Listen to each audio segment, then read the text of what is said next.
আমাকেই বলছেন আমি একটা শিল্পী। এভাবে প্রকাশ্যে একটা শিল্পীকে বলবেন না দয়া করে যে বেলায়েতে চন্দ্র সরকার গাইতে পারবো না বা মিরাজ দেওয়ান গাইবো বেলায়েত না। চন্দ্র সরকার কোনো ওইরকম শিল্পী না যে উনি গাইতে পারবো না, পারবে। একটা শিল্পীকে পালা দেওয়ার পরে যদি আপনারা আবার উল্টা ঘোষণা করেন মাইক দিয়া, এটা একটা শিল্পী ছোট হয় না। না তারপরও না না না না, যেটা দিছেন দরবারের পক্ষ থেকে, যেটা দিছেন ওইটাই থাকবে। দয়ালদের জবান যেটা সেইটাই। দয়ালের জবান কখনো এদিক সেদিক হয় না। হুজুর পাক সাল্লাল্লাহু আলাইহি সাল্লামের 18 জিলহজ মাওলার আলী আলাইহিস সালামের ঐতিহাসিক ঈদে গাদিরে খুব মাওলার অভিষেক দিবস উপলক্ষে অনুষ্ঠান। সেই দরদির প্রতি ভক্তি শ্রদ্ধা রাখি মাওলার অভিষেক আজকে এই স্মরণীয় দিনটি। আল্লাহর নবী বলেছেন যে পৃথিবীর মধ্যে উম্মতে মুহাম্মদের জন্য যত আনন্দের দিন আছে সবচেয়ে আনন্দের দিন হচ্ছে আমার ঈদে গাদিরে। আল্লাহর নবী বলছে যে পৃথিবীর মধ্যে যদি কোনো আনন্দের দিন থাকে উম্মতে মুহাম্মদের জন্য সবচাইতে আনন্দের দিন হচ্ছে ঈদে গাদিরে খুব। এইটা যদি কেউ মানে তাহলে নবীর ধর্ম মানে, নবীর আদর্শ মানে, পাক পাঞ্জাতন মানে, হলে বায়াত মানে। আর এইটা যারা না মানে তারা নবীরও মানে না, নবীর ধর্ম মানে না, নবীর আদর্শ মানে না, হলে বায়াত পাক পাঞ্জাতনকে মানে না। আমার কথা আপনারা বিরক্ত হেন না। মিরাজ দেওয়ান শুরু থেকে আবার এমন বলতেছে, কারণটা কি আবার অনেকে ভাবতে পারেন। পবিত্র কোরআন শরীফের মধ্যে স্পষ্ট আছে যারা আদমকে সেজদা করে না সে নিঃসন্দেহে শয়তান। আল্লাহ আদমকে সৃষ্টি করেই কিন্তু হুকুম করেছিলেন সেজদা করার জন্য। ওয়াইসকালা রাব্বুকা লিল মালাইকাতি ইন্নী জাইলুন ফিল আরদি খলিফা। আল্লাহ সর্বপ্রথম আসমান এবং জমিনের মধ্যে যে আদমকে খলিফা হিসাবে নিযুক্ত করেছেন আল্লাহ রাব্বুল আলামিন সৃষ্টি করেই ভক্তদেরকে বলেছে, অর্থাৎ ফেরেশতা জগতের মধ্যে যত ফেরেশতা আছে সবাইকে বলছে তোমরা সেজদা করো। ওয়াইজকুলুনা লিল মালাইকাতি সুজুদু লি আদামা। ফেরেশতারা সেজদা করলো একজন ব্যতীত, যার জন্য আবার আয়াত নাজিল হইল ফাসাজাদু ইল্লা ইবলিসা ওয়াস্তাকবারা ওয়া কানা মিনাল কাফিরিন। যারা আদমকে সেজদা করলো না সে নিঃসন্দেহে কাফের হয়ে গেল। তাই ওই হিসাবে আমাদের কথাবার্তা বলতে হবে, ওই হিসাবে গান করতে হবে। কে কি বললো সেটা আমার দেখার বিষয় না। তাই সেদিকে লক্ষ্য করে অলিয়াল মুর্শেদ গাউস কুতুব পীর পয়গাম্বর অলি নবী রাসূল যে যেখানে আছে সবাই আল্লাহর প্রতিনিধি, সবার আল্লাহর তরফ থেকে এসেছেন। তাদের ভজনা না করলে কখনো মানুষ হওয়া যাবে না। তাই আমাদের শাহজাহান চিশতি উপস্থিত আছেন, আমার দরদির প্রতি আমার ভক্তি রইল, মাজননির দরবারেও ভক্তি রইল। ধন্যবাদ খাজা বাবার দরবারে ভক্তি। ভুল ত্রুটি হলে ক্ষমা চাই। আজকে আমার প্রতিপক্ষ যিনি অত্যন্ত একজন গুণী মানুষ, আমার বোন হয়, আমি তারে খুব ভালো জানি, চন্দ্রা সরকার, তার প্রতি এবং উভয় দলে যারা সহশিল্পী এবং চন্দ্রা সরকারের যিনি আব্বা আমার কাকা, তার প্রতি ভক্তি শ্রদ্ধা রাখি, সবার প্রতি ভক্তি শ্রদ্ধা রাখি এবং ইউটিউব চ্যানেল ভাই যারা আছেন সবার প্রতি সালাম ভালোবাসা রাখি। আপনারা বকশিস দিয়ে একটু হাসি দিয়ে সবার প্রতি ভক্তি শ্রদ্ধা রাখি আনন্দের কাজ আরম্ভ করলাম। আমার কথায় সুরে শব্দে ভুল হলে সকলেই ক্ষমা দৃষ্টিতে দেখবেন। আসসালামু আলাইকুম ওয়া রাহমাতুল্লাহি ওয়া বারাকাতুহু। যাদের উসিলায় আমরা গান করি, যাদের জন্য গান করি, অলিয়াল মুর্শেদ যারা, তাদের অশেষ কৃপা ছাড়া কখনো মিরাজ দেওয়ান গান করতে পারবে না। আমার আল্লাহর নবী বলেছেন, তার একটা হাদিসের মধ্যে বলেছেন ওয়া আনা আলিউন নুরিন মিন ওয়াহিদ। যারা ইউটিউবার ভাই আছেন তারা লক্ষ্য করবেন, এগুলো প্রচার করবেন। সত্যটা যদি প্রচার না করেন আপনারাও কিন্তু ঠেকা থাকবেন। পৃথিবীর মধ্যে জন্ম নিয়েছি, জন্ম নিলে একদিন মৃত্যু হবে। মরার ভয় করলে সত্য প্রচার করা যাবে না। এই কথা বললেন না। এই যে দাদা আপনি এখানটায় পড়েন, এদিকে আছে একটা চেয়ার নিয়ে বসে, দাঁড়ায় থাকলে একটা আপনার দিকে তাকাইলে ভাবের ক্ষতি হয়। আল্লাহর নবী বলেছেন ওয়া আনা আলিউন মিন নুরিন মিন ওয়াহিদ। নবী বলেছে আমি এবং আলী একই নূরের দুটি খণ্ড। আল্লাহ নবী আরো বলেছেন আলী মিন্নি ওয়া আনা মিনাল আলী। আলী আমা হইতে আমি আলী হইতে। ফাতেমা মিন্নি ওয়া আনা মিনাল ফাতেমা।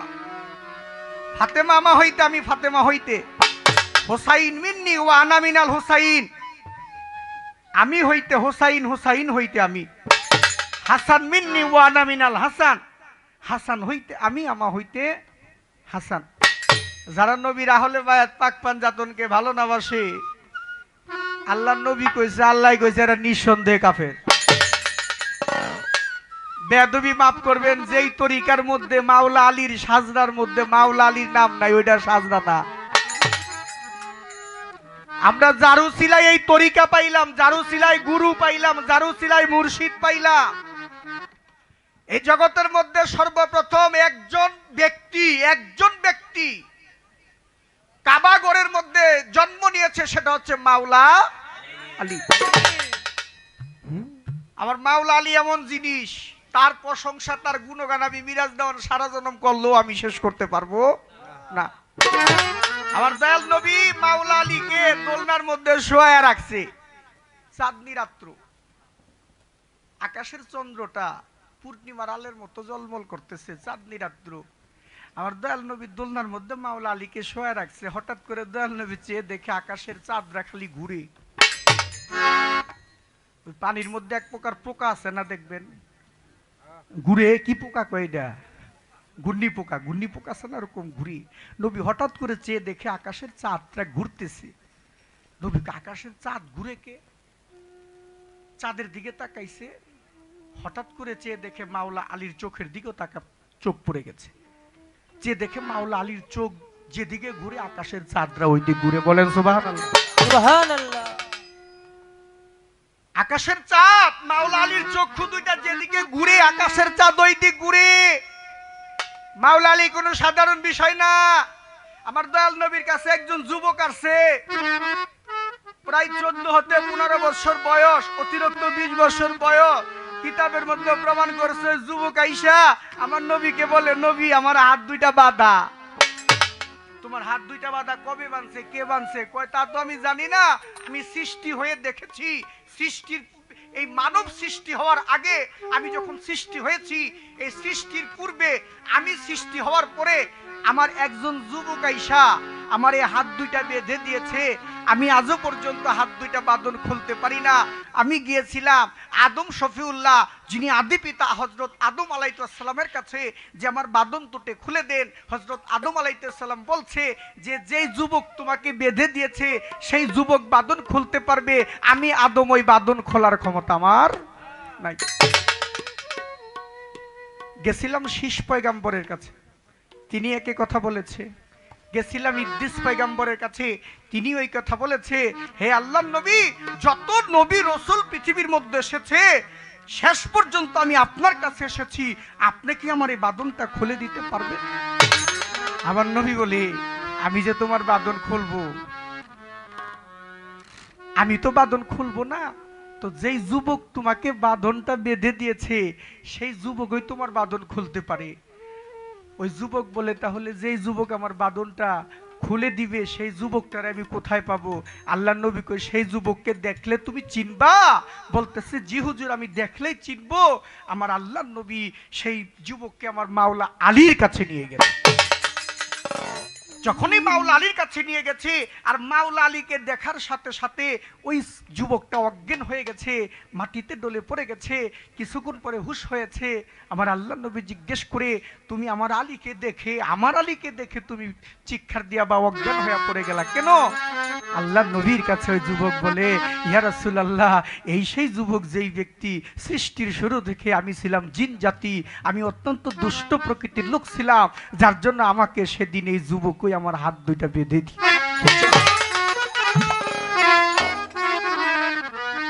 এটা সে আলী, মাওলা আলী।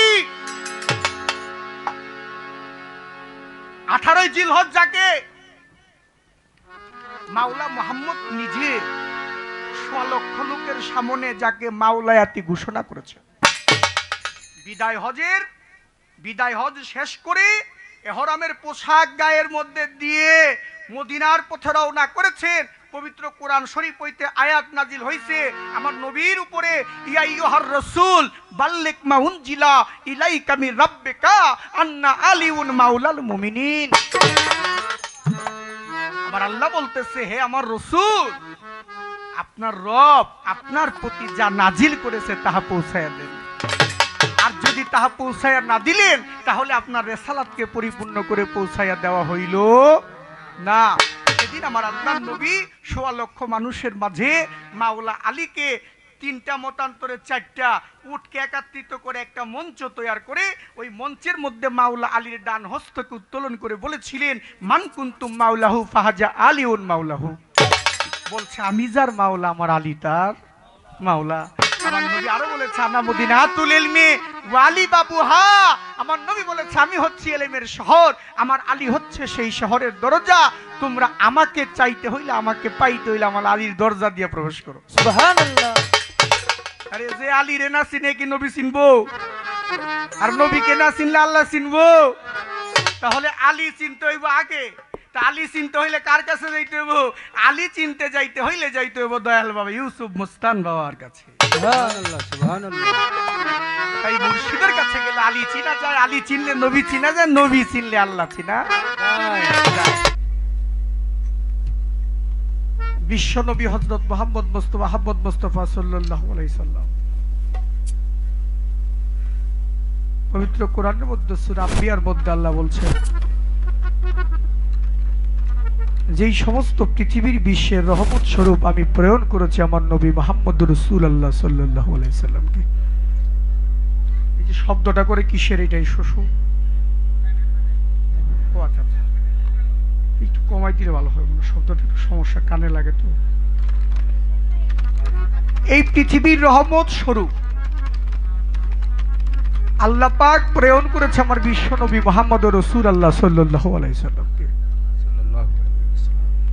সে নবুয়তের পাল্লা দিয়েছেন আমি ওদম মিরাজ দেওয়ানকে। আর বিলায়েতের যিনি বাগে গান করবেন, অত্যন্ত একজন গুণী শিল্পী, ভালো মানের শিল্পী, বাংলাদেশে উদীয়মান, মেয়েদের মধ্যে অত্যন্ত চমৎকার, চন্দ্রা সরকার, তাকে দিয়েছেন বেলায়েতের ভাগ। চেষ্টা করবো আমরা দুটি ভাই বোন মিলে একত্রিত হয়ে ভাবের সহিত, প্রেমের সহিত দুই একটি কথা আলোচনা করতে পারি, দুই চারটি গান গাইতে পারি। বাবা, জগতের মধ্যে হিংসা, তর্ক, যুদ্ধ করে কখনো কিছু পাওয়া যায় না। যদি আমি চিন্তা করি আমি মিরাজ দেওয়ান মঞ্চে দাঁড়াইছি, আমার পাশের শিল্পীটাকে ছোট করে গান করব, তাহলে মনে হবে যে আমি মিরাজ দেওয়ানে ছোট হয়ে যাবো এই রাত্রের জন্য। যদি চন্দ্রা সরকার মনে করে যে আমার পাশের শিল্পী মিরাজ দেওয়ানকে ছোট করে গান করব, তাহলে চন্দ্রা সরকারই ছোট হয়ে যাবে। এমন এক বিষয় বাউল গানটা হচ্ছে গুরুমুখী বিদ্যা। যে গুরু গোসাইয়ের দরবারে আমরা গান করি, আরে যদি গান বাজনা না শিখতাম, এই গুরু গোসাইয়ের দরবারে আসা আমার মিরাজ দেওয়ানের ভাগ্যে হইতো না, চন্দ্রা সরকারেরও ভাগ্যে হইতো না। আল্লাহ পাক পবিত্র কোরআনের মধ্যে বলেছে, ওয়া মাই ইউদ্লিল ফালান তাজিদ লাহু ওয়ালিয়া মুরশিদা। ওয়া মাই ইউদ্লিল ফালান তাজিদ লাহু ওয়ালিয়া মুরশিদা। আল্লাহ বলছে, যদি আমি কারো উপর রহমত বর্ষিত করি, তাকে পথ দেখাই, যাকে আমি পথ দেখাই তাকে আমি দান করি একজন ওলিয়াল মুর্শিদ। আর যাকে পথ দেখাই না তাকে আমি দান করি না একজন ওলিয়াল মুর্শিদ। তাহলে ওলিয়াল মুর্শিদ পাওয়া এটা বিশেষ রহমত, এটা আল্লাহর রহমত, এটা সবার ভাগ্যে হয় না। সেই দিকে লক্ষ্য করে বেলায়েতের পক্ষে থেকে কিছু আলোচনা করবেন চন্দ্রা সরকার। আমি একদম মিরাজ দেওয়ার নবুয়তের পক্ষে গান করব। আমার কথাই সুরে ছন্দে ভুল হলে সকলেই ক্ষমা দৃষ্টিতে দেখবেন। গুরু যদি কৃপা করে তাইলে গান গাইতে পারবো, আর গুরু যদি কৃপা না করে গান করতে পারবো না। সকলেই হচ্ছে গুরু কৃপা। গুরু কৃপা সারা জগতের মধ্যে কোনো কিছু নাই। গুরু হচ্ছে অক্ষয়, গুরু হচ্ছে অভয়, গুরুই সূক্ষ্ম, গুরুই মুক্ত, গুরুই চিরন্তন, গুরুই চিরঞ্জীব, গুরুই মুক্তিদাতা, গুরুই আহাদ, গুরুই সামাদ, গুরুই লাশারি, গুরু রহমান, গুরু রহিম। জগতে গুরু ব্যতীত কোনো কিছু নাই। তাই আমার নবুয়তের পক্ষ থেকে একটা গান করি।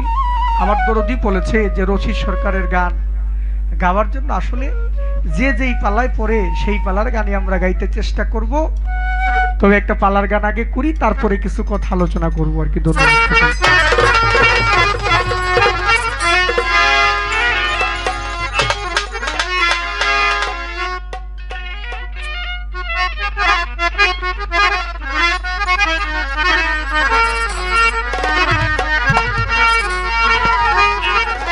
আমার নবীজির কুদরতে, আমার নবীজির কুদরতের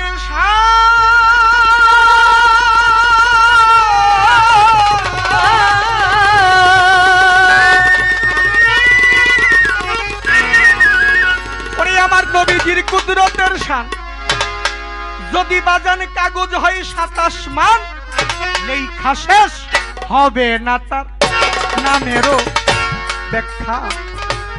ইসমিয়া হাম্মদ হুজুর পরানো সখাগো, ইসমিয়া হাম্মদ হুজুর পরানো সখা।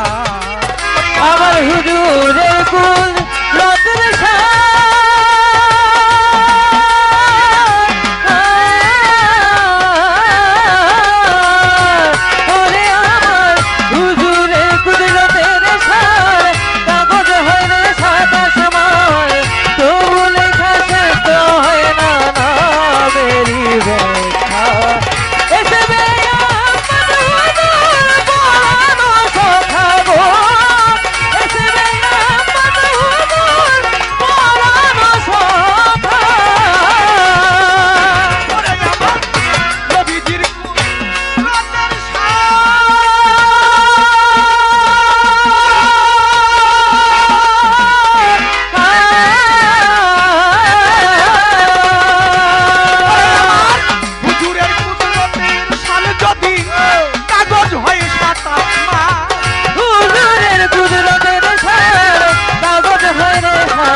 শেষ হবে না তার নামেরই ব্যাখ্যা। ইসমিয়া হাম্মদ হুজুর পরানো সখা গো, ইসমিয়া হাম্মদ হুজুর পরানো সখা। ও ইসমিয়া হাম্মদ হুজুর পরানো সখা গো, ইসমিয়া হাম্মদ হুজুর পরানো সখা। ও হুজুর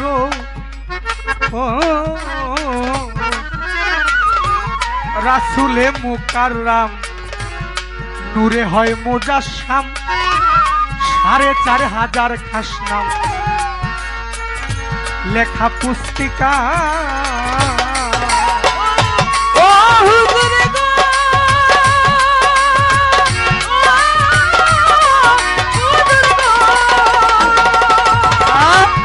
রাসূলে মুকাররম, ছোট করে একদম ছোট, রাসূলে মুকাররম নূরে হয় মুজাসসাম, 4500 খাস নাম প্রকাশ পুস্তিকা।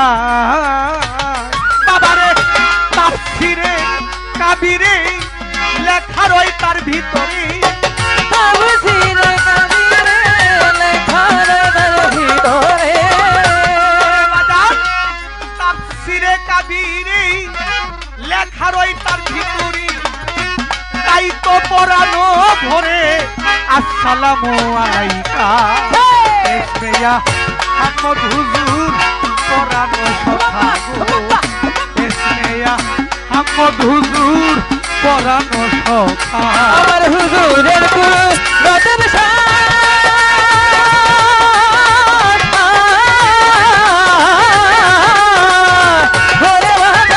হুজুরের কুদরতের সায় কাগজ হইলে 27 মান। আমার নবীর কুদরতের সায় কাগজ হইলে 27 মান, তবু লেখা শেষ হয় না নামেরই ব্যাখ্যা।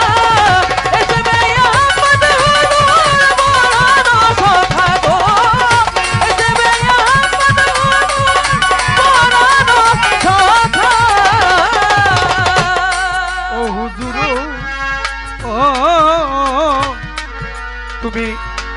হইতে আহম্মদ, পাক জমিনে মোহাম্মদ, সকল ধর্মের হাকিকত তোমার তরিকা।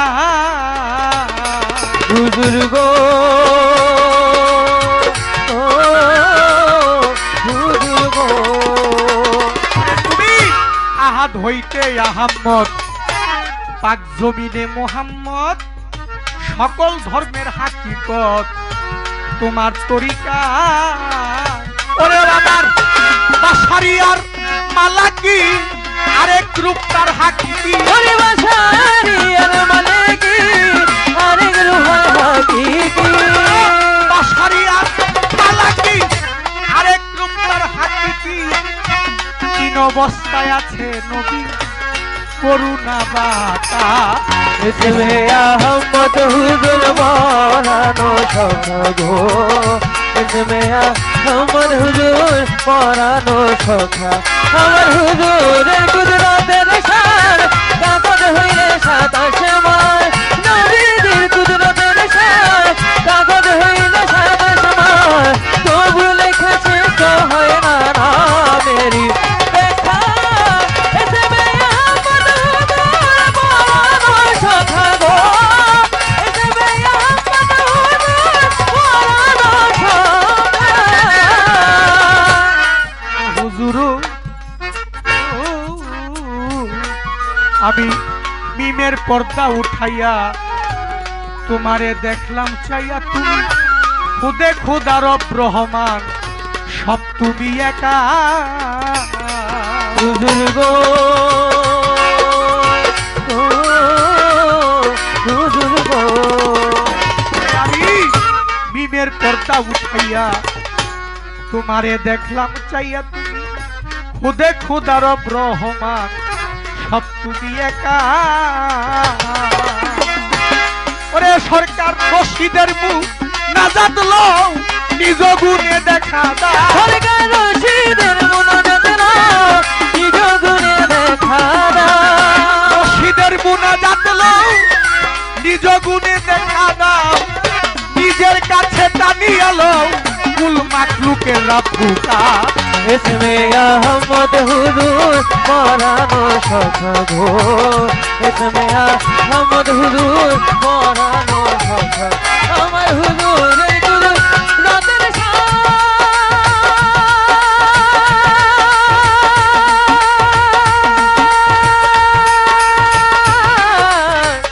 নবীজি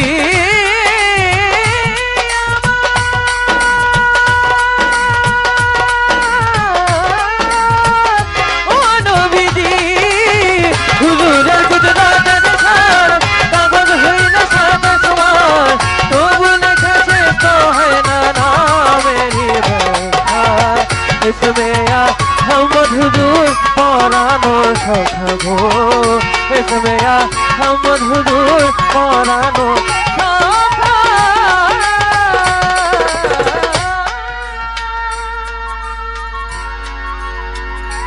গানের মঞ্চে আমার এক বোন অনেকগুলো টাকা দিয়ে গেছে, মালা দিয়ে গেছে। আমার এক বাবাজি, আমার বাজার এসে আমাকে মালা দিয়ে গেছে, টাকা দিয়ে গেছে। তাকে দেখে না কেন জানি বাবার কথা মনে পড়ে গেছে। আমার বাবার দেখতে এমনই ছিল, আমি যখন ছোট ছিলাম এমনই ছিল। আমার নবী মুহাম্মদ রাসূলুল্লাহ সাল্লাল্লাহু আলাইহি সাল্লাম মা আমেনার গর্ভে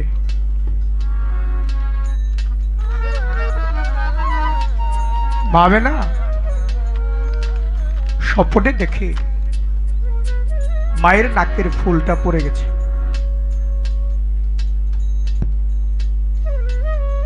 স্বপ্নে দেখে মা আমেনার নাকের ফুল পড়ে গেছে।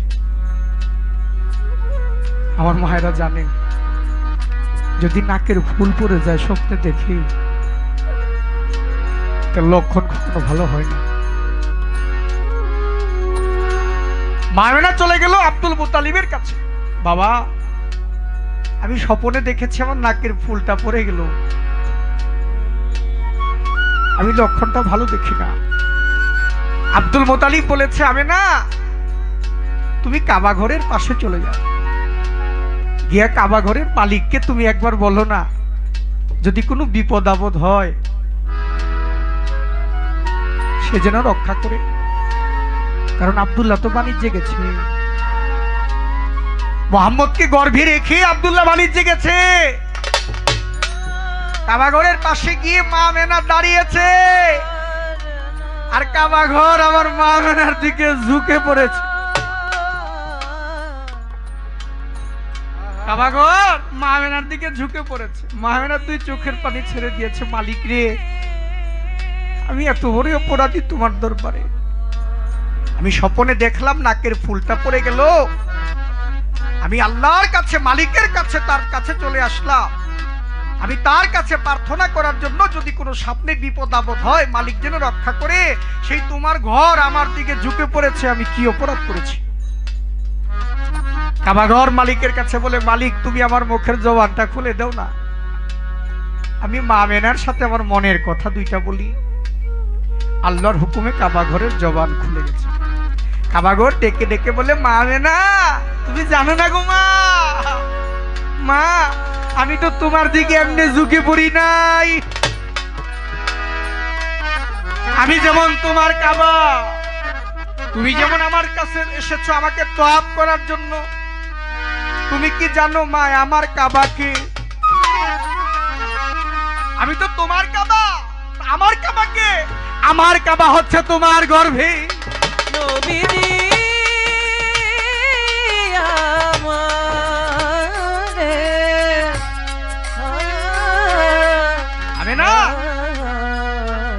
আমি যে তোমার কাবা, আর আমার কাবা হচ্ছে তোমার গর্ভে আমার হুজুরে মুহাম্মদ, হুজুরে পাক সাল্লাল্লাহু আলাইহি সাল্লাম, আমার বিশ্ব নবী মুহাম্মদ রাসূলুল্লাহ সাল্লাল্লাহু আলাইহি সাল্লাম, তিনি তোমার গর্ভে, তিনি আমার কাবা। নবী কি কোনো সাধারণ বিষয়? হ্যাঁ, নবীর নামে কিয়াম করে না, নবীর নামে দুরূদ করে না। আমার দুঃখ হয়, আমার দুঃখ হয়। আল্লাহ পাক পবিত্র কোরআন শরীফের মধ্যে সূরা আহজাবের 56 নং আয়াতের মধ্যে আল্লাহ স্পষ্ট বলে দিয়েছেন, ইন্নাল্লাহা ওয়া মালাইকাতুহু ইউসাল্লুনা আলান নবী ইয়া আইয়ুহাল্লাযিনা আমানু সাল্লু আলাইহি ওয়া সাল্লিমু তাসলিমা। আমার আল্লাহ বলতেছে, হে আমার ফেরেশতাগণ, তোমরা মালাইকা মানে ফেরেশতা। আল্লাহ বলতেছে আমি সমস্ত ফেরেশতাদেরকে নিয়ে আমার নবীর নামে দুরূদ সালাত করি।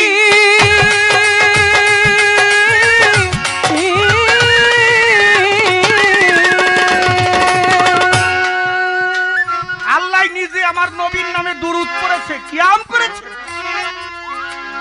সমস্ত ফেরেশতাদেরকে নিয়ে আল্লাহর নবী নামে আমার আল্লাহ স্বয়ং নিজে সাল্লু করেছে, দুরূদ পড়েছে। এটা কোনো সাধারণ কোনো গ্রন্থ না, পবিত্র কোরআন। সুবহানাল্লাহ। এই কোরআনকে যদি কেউ বিশ্বাস না করে সে নিঃসন্দেহে কাফের হয়ে যাবে। এক শ্রেণীর লোকের আছে মানুষকে ভুল পথে নেয়, কোরআনটাকে পড়ে মুখস্থ পড়ে, কোরআন মুখস্থ পড়ে সারা জনম বুঝবেন না কোরআনের মধ্যে আল্লাহ কি কইছে। মুখস্থ পড়ে যাবেন, বেয়াদবি মাফ করবেন। কোরআন শরীফটা মুখস্থ পড়লেন, পইরা ওই একটা গিলাপ দিয়া ভালো করে যত্নে সযত্নে আটকায়া আপনি কোরআন শরীফটা চুমো দিয়া তাকের উপর রেখে দিলেন। আবার যখন আপনার মনে চাইলো ওই কোরআন শরীফটা তাক থেকে নামায়া আবার আপনি গিলাপটা খুলে বিসমিল্লাহির রহমানুর রহিমের বলে আপনি ওযু গোসল করে আপনি কোরআন শরীফটা পাঠ করলেন। তাতে আপনি বুঝলেন কি? আপনি মুখস্থ পড়লেন কোরআনের মধ্যে যে আল্লাহ কথা কইছে, আল্লাহর কথা কি আপনি বুঝেছেন? আল্লাহ আপনাকে কি বলেছে?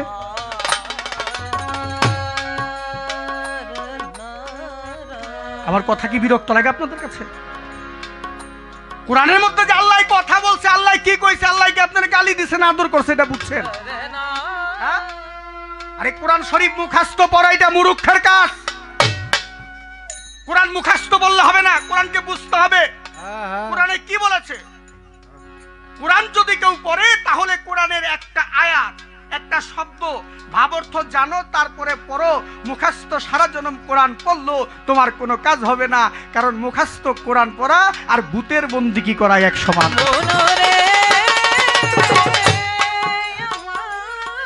মুখস্থ কোরআন পড়ার লাইগা আমার নবী মুহাম্মদ রাসূলুল্লাহ সাল্লাল্লাহু আলাইহি সাল্লাম তার 15টা বৎসর হেরা পর্বত গুহার মধ্যে সাধনা করে যেই কোরআন প্রাপ্তি হইলে সেই কোরআন কি মুখস্থ পড়ার লাইগা রে কানার ঘরে কানারা দিছে? হ্যাঁ? কোরআন মুখস্থ পড়ার লাইগা দিছে তো? কোরআনের মধ্যে কি আছে সেটা দেখো একবার। কোরআনের মধ্যে গুরু ধরার কথা আছে, কোরআনের মধ্যে বায়াত মুরিদের কথা আছে, কোরআনের মধ্যে মারফতের কথা আছে, কোরআনের মধ্যে শরীয়তের কথা আছে, কোরআনের মধ্যে বেলায়েতের কথা আছে। কি কও তোমরা কোরআন মুখস্থ পড়ো? হ্যাঁ, কোরআনের মধ্যে বলেছে যে আল্লাহ রাব্বুল আলামিন যাহা কিছু করে উসিলা ছাড়া আল্লাহ কোনো কিছু করে। তোমরা কানা কানা দেখা বুঝো না। আল্লাহ এইটাও কয়ে দিছে কোরআনের মধ্যে, ওয়ামান কানা ফি হাজিহি আমা ফাহুয়া ফিল আখিরাতি আমা, যে দুনিয়ার মধ্যে অন্ধ সে আখিরাতে অন্ধ হয়ে উঠবে। যে দুনিয়াতে আল্লাহরে দেখলো না আখিরাতেও আল্লাহরে দেখবো। তাই আমার মা আমেনা পানি ভরার জন্য কলস নিয়ে কূপের পাড়ে যায়।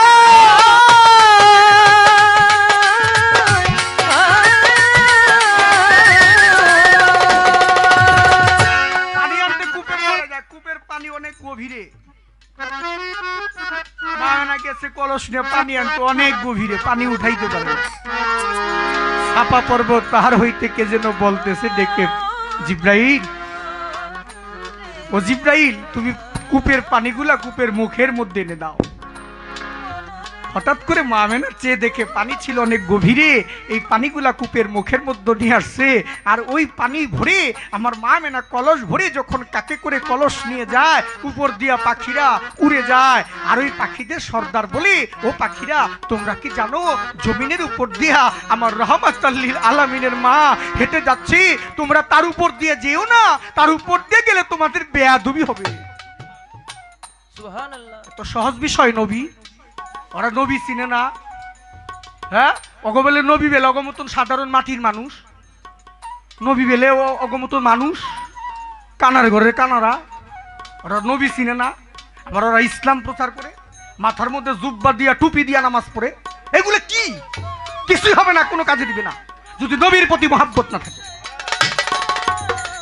পবিত্র কোরআনের মধ্যে নবী স্পষ্ট, আল্লাহ পাক কোরআনের মধ্যে স্পষ্ট বলে দিয়েছে, ইয়া আইয়ুহাল্লাযিনা আমানু আতিউল্লাহ ওয়া আতিউর রাসূল ওয়া ওয়ালিউল আমরি মিনকুম।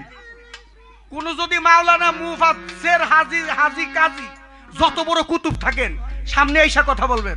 মিরাজ দেওয়ান কোরআনের কথা বলতেছে, ডাক পাইরা কথা বলি আমরা। আশেপাশে থাকলে আসেন, অত বুঝাই যাবেন, নাহলে বুঝা যাইবেন। তারপর আমার নবী সম্পর্কে কোনো অপমূল্যায়ন কথা বলতে পারবেন না, আমার নবীকে কোনো দোষারোপ করে কথা বলবেন না। নবী হচ্ছে রহমতের নবী।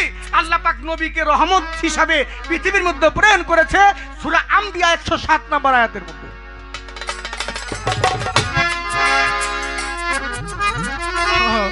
যার নামে খাও বন্দা ঠাকুর ছিল না, যার রহমতে চলো তারে ছিল না।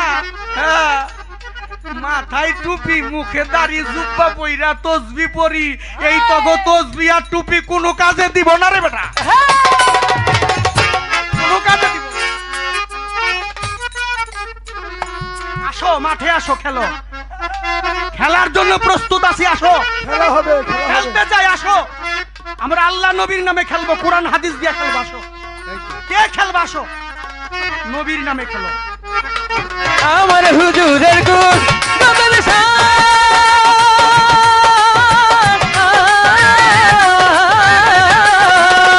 ওরে আমার হুজুরের গুণ নবেল শাহ, কাগজ হইলে সাত আসমান, তবু লেখা শেষ হয় না নামেরি দেখা।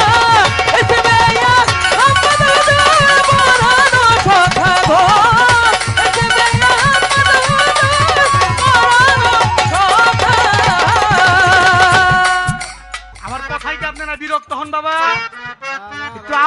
শুক্রিয়া কইতে হবো, বিরক্ত হ। শুক্রিয়া মহান মালিকের দরবারে।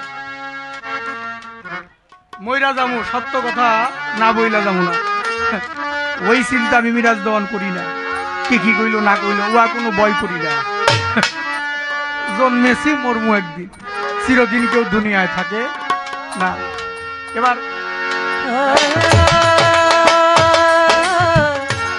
নবীজি আমার, নবীজি আমার,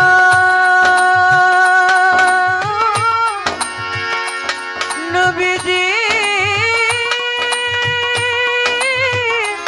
নবীজি আমার,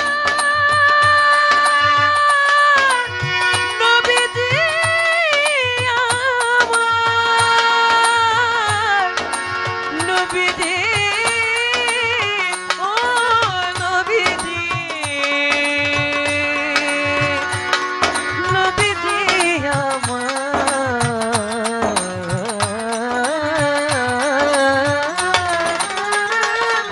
আমার এক দরদি আমার কথায় সন্তুষ্ট হয়ে 100 টাকা পুরস্কৃত করেছে, ভক্তি রইল তার চরণে। এবার চন্দ্রা সরকার বিলায়েতের ভাগ, তাকে একটি প্রশ্ন বা দুটি প্রশ্ন করব আসরের ভিতরে। প্রথম প্রশ্ন করব, তুমি লক্ষ্য করে জবাব দিবা মনে। বেলায়েত কঠিন ব্যাপার, আমার একটু জানার বিষয়। প্রথমে ছোট করে বলো, বেলায়েত পানির নিচ থেকে উঠাইছে।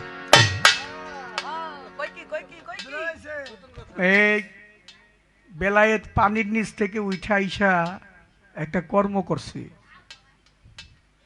এই কর্মটা যে দেখছে সেই লোকটাই, সকলেই তারা বলছে খারাস খারাস খারাস। নতুন কথা, নতুন কথা। বেলায়েত পানির নিচ থেকে উঠাইসা কর্ম করলো, আর ওই কর্ম যে দেখলো সেই কয় খারাস খারাস খারাস। আমার একটু জানার বিষয়, এটা কোন বেলায়েত? এই পানির নিচ থেকে উঠাইসা কর্মটা করলো, কর্মটা কি আসলে? এটা কি খারাস না ভালো? আমার প্রশ্নটা বুঝছেন না আপনারা?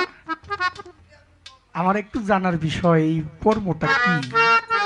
যে কর্মটা করলো, যে দেখলো সেই কয় খারাস। আমার একটু জানার বিষয়, খারাসটা কি আসলে ভালো না মন্দ কি? আর কর্মটা কি? বেলায়েতরা কি পানির নিচ থেকে উঠে আসলো? একটা প্রশ্ন। দ্বিতীয় নাম্বার প্রশ্ন, মাওলানা জালালউদ্দিন রুমি তার মুসনবী শরীফের মধ্যে বলেছে, হাপনি শিমুক বেলায় চুকুমি আসত চিনজোর সাকি কিয়ামে খোদা কুজাস্ত। বলছে ফার্সিতে, বলছে তার বাংলা হচ্ছে, একটা পরশ পাথরের সাথে একটা লোহা ঘষা খাইলে ওই পরশের ঘষায় ঘষায় আর লোহাটা লোহা থাকে না, সেও একদিন পরশ হয়ে যায়। তো মাওলানা জালালউদ্দিন রুমি রহমতুল্লিল আলাইহে, তার সাথে তিনি বায়াত হয়েছিলেন হযরত শামস তাবরিজ রহমতুল্লাহ আলাইহির কাছে। কিতাবের মধ্যে প্রমাণ করেছে মাওলানা জালালউদ্দিন রুমির 6 জন গুরু ছিল, তার মধ্যে 6 জনের মধ্যে 5 জন গুরু হচ্ছে প্রথম 6 নম্বরে গিয়ে পড়ছে হযরত শামস তাবরিজ রহমতুল্লাহ আলাইহি। শামস তাবরিজ রহমতুল্লাহ আলাইহির সাথে যখন মাওলানা জালালউদ্দিন রুমি দেখা হইল, বায়াত হয় নাই এখনো, দেখা হওয়ার সাথে সাথে হযরত শামস তাবরিজ রহমতুল্লাহ আলাইহি মাওলানা জালালউদ্দিন রুমিকে 2টা প্রশ্ন করেছিল। ওই 2টা প্রশ্ন শোনার সাথে সাথে মাওলানা জালালউদ্দিন রুমি অজ্ঞান হয়ে গেছিল। আমার একটু প্রশ্ন, হযরত শামস তাবরিজ রহমতুল্লাহ আলাইহি মাওলানা জালালউদ্দিন রুমিকে কি 2টা প্রশ্ন করেছিল?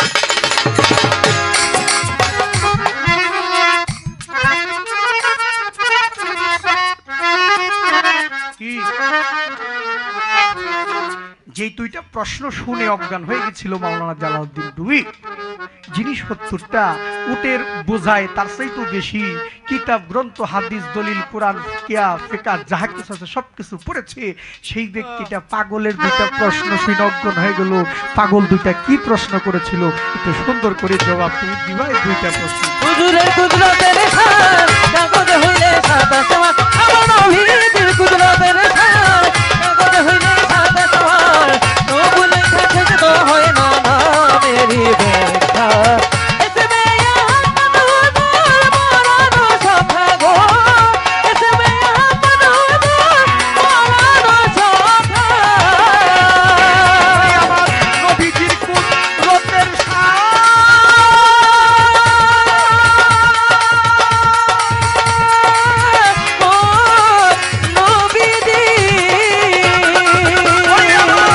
নবীজির কুদরতের শান যদি কাগজ হয়ে সাত আসমান আমার নবীজির কুদরতের হাত কাগজে হইলে সাদা সওয়াল নবীজি কুদরতের শান যদি কাগজ হয় তোর সাত আসমান তাই শেষ হবে না তার নামেরই ব্যাখ্যা। এসমেয়া মোহাম্মদ হুজুর করানো কথা গো এসমেয়া মোহাম্মদ হুজুর করানো কথা গো এসমেয়া মোহাম্মদ হুজুর করানো কথা।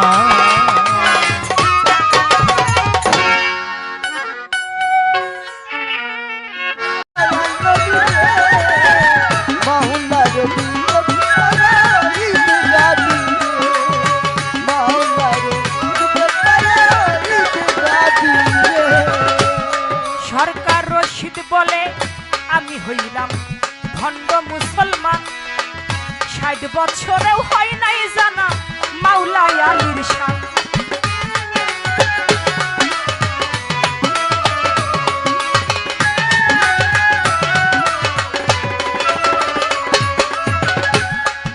শামস তাবরেজ মাওলানা রুমিকে দুটি প্রশ্ন করলেন। প্রশ্ন শুনে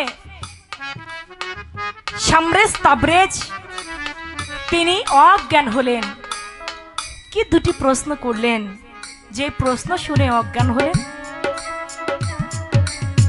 শামরেজ তাবরেজ ওই শাম তাবরেজ তিনি আল্লাহওয়ালা বুজুর্গ একজন পাগল ছিলেন।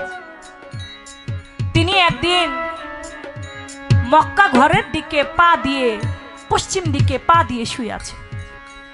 এদিকে মাওলানা রুমি তিনি ওই পথ দিয়ে ওখান দিয়ে যাচ্ছে।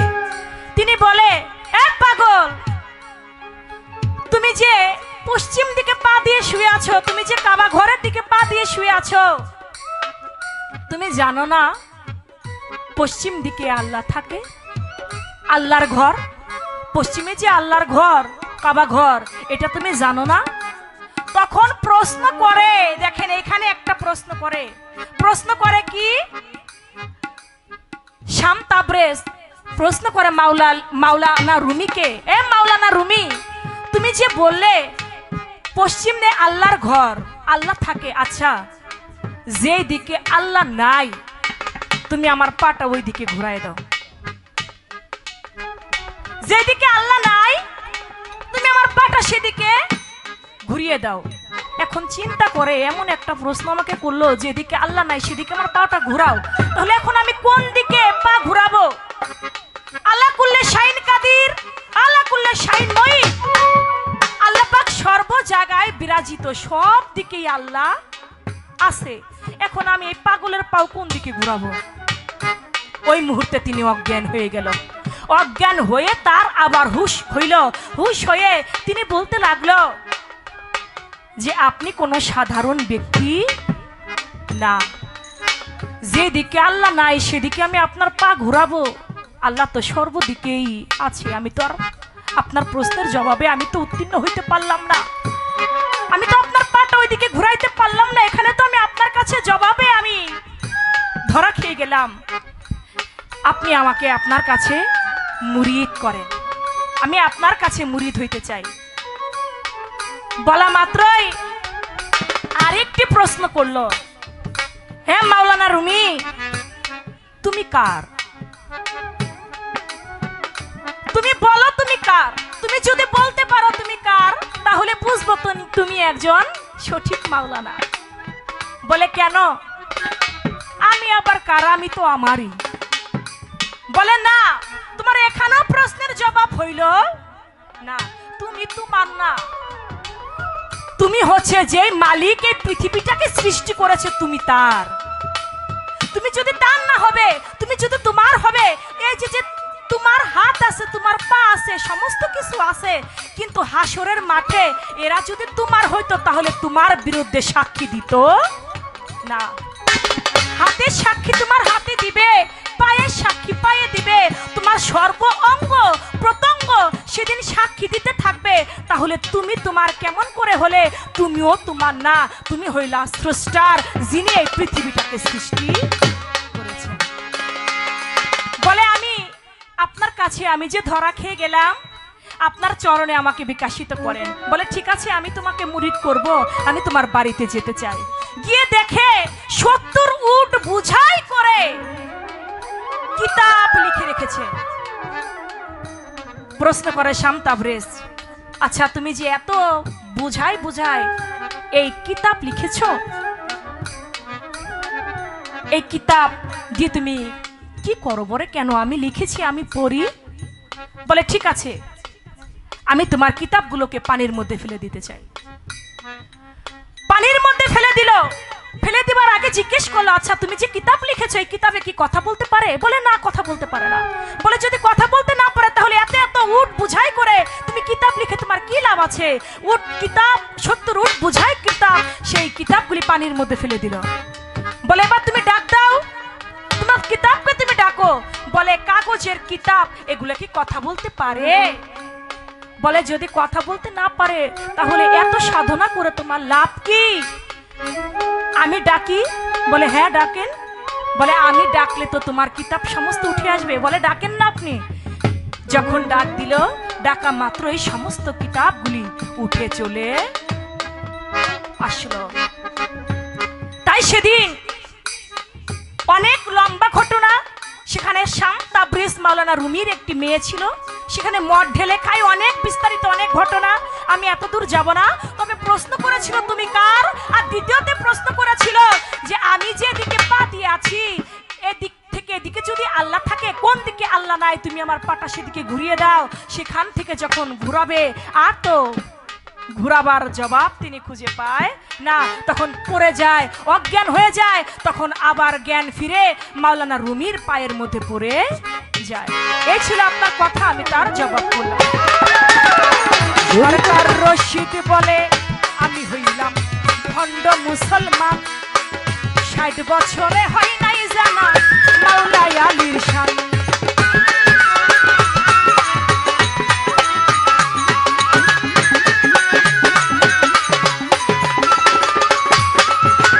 আপনার কাছে আমার প্রশ্ন থাকবে দুটি। আপনি বলবেন আমার দয়াল নবী তিনি যে নবুয়ত প্রাপ্ত হইলেন সৃষ্টির মূলে, তিনি কোন কর্ম করলেন যে কর্মে খুশি হইয়া আমার আল্লাহ পাক তাকে মোহরে নবুয়ত দান করলেন? সেই কর্মটা ছিল কি? আরেকটি প্রশ্ন থাকবে, আমার দয়াল নবীজি তিনি জন্ম নিলেন, এদিকে আবু জাহেল বলে আব্দুল্লাহর ঘরে দেখে আসো তো তোমরা গিয়া, একটা সন্তান নাকি জন্ম নিছে, ওটা ছেলে না মেয়ে, গিয়ে দেখে আসবা। যদি ছেলে হয় হত্যা করবা, আর যদি মেয়ে হয় আমাকে জানাবা। একদল গিয়ে দেখলো মেয়ে হইছে। আবু জাহেলকে বলে আব্দুল্লাহর ঘরে তো একটা মেয়ে কন্যা সন্তান মামিনার ঘরে জন্ম নিয়েছে। বলে কন্যা সন্তান হইছে, কেউ কেউ বলে ছেলে। আরেকটা দল পাঠাইলেন, আরেকটা দল গিয়ে দেখলেন যে ওইখানে ছেলেও না মেয়েও না, একটা নূরের বাতি ঝলমল ঝলমল করতেছে। এদিকে আমার আল্লাহ পাক, আপনারা সবাই জানেন আমার দয়াল নবী জন্ম নিল শুক্রবার, প্রকাশ হইল কি বার? সোমবারে তিনি প্রকাশ পাইলেন। যেহেতু ভালো শিল্পী, একটু নিগুড়ে আলাপ আলোচনা করি। জন্ম নিল শুক্রবার, প্রকাশ পাইল তিনি সোমবার। এই যে যে মধ্যে 3টা দিন, এই 3টা দিন আমার দয়াল নবী কোথায় ছিলেন, কোন জায়গায় ছিলেন, আর ওইখানে তিনি কি কর্ম করেছিলেন? ওই বাকি 3 দিনের মধ্যে নাকি আমার দয়াল নবীকে 14টা দরিয়ার মধ্যে গোসল করিয়েছেন। আপনি বলবেন সেই 14টা দরিয়ার নাম কি? কোন দরিয়ার মধ্যে কিভাবে আমার দয়াল নবীকে গোসল করিয়েছেন? এই একটি কথা আপনার কাছে আমার বলবো।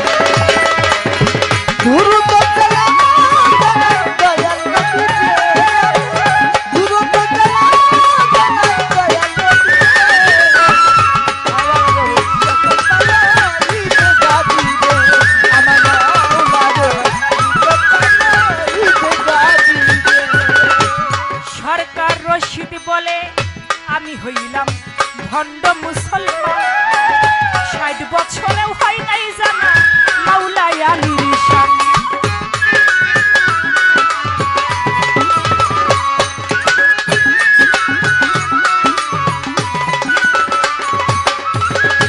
সরকার রশিদ বলে আমি হইলাম ভণ্ড মুসলমান, 60 বছরেও হয় নাই জানা মাওলাই আলীর শান।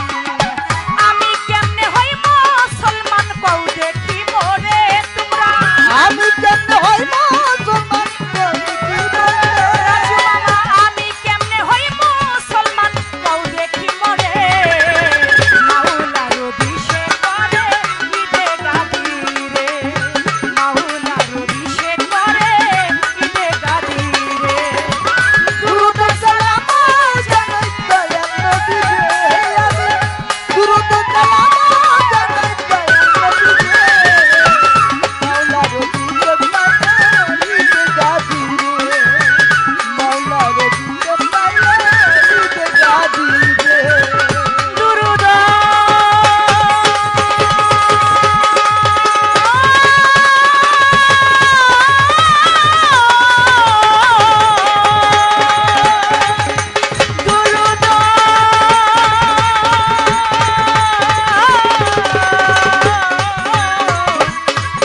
দুরুদ দুরুদ সালাম জানাই, দুরুদ সালাম জানাই দয়াল নবী রে, দুরুদ সালাম জানাই দয়াল নবী রে। মাওলার অভিষেক করে ঈদে গাদি রে, মাওলার অভিষেক করে ঈদে গাদি রে, মাওলার অভিষেক করে ঈদে গাদি রে। বাবার পাক দরবারে নূর ইসলাম মস্তান, শাহজাহান মস্তান, সেই গুণগান আমি বেলায়েতের পালা পেয়েছি। আমি যদি না গাই আমার কাছেই ভালো লাগে না। আমি সেদিকে লক্ষ্য রেখে আব্দুর রশিদ সরকারের একটি গান আমি রাখি। আমার মন তো ঘরে বসে না রে, প্রাণ তো ঘরে বসে না, দয়ালের পিড়িতে আমি হইলাম দেওয়ানা, আমার মুর্শিদের পিড়িতে আমি হইলাম দেওয়ানা। আমার মন তো ঘরে বসে না রে, প্রাণ তো ঘরে বসে না, দয়ালের পিড়িতে আমি হইলাম দেওয়ানা। আমার ইউসুফ মস্তানের প্রেমে আমি হইলাম দেওয়ানা।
পিরিতি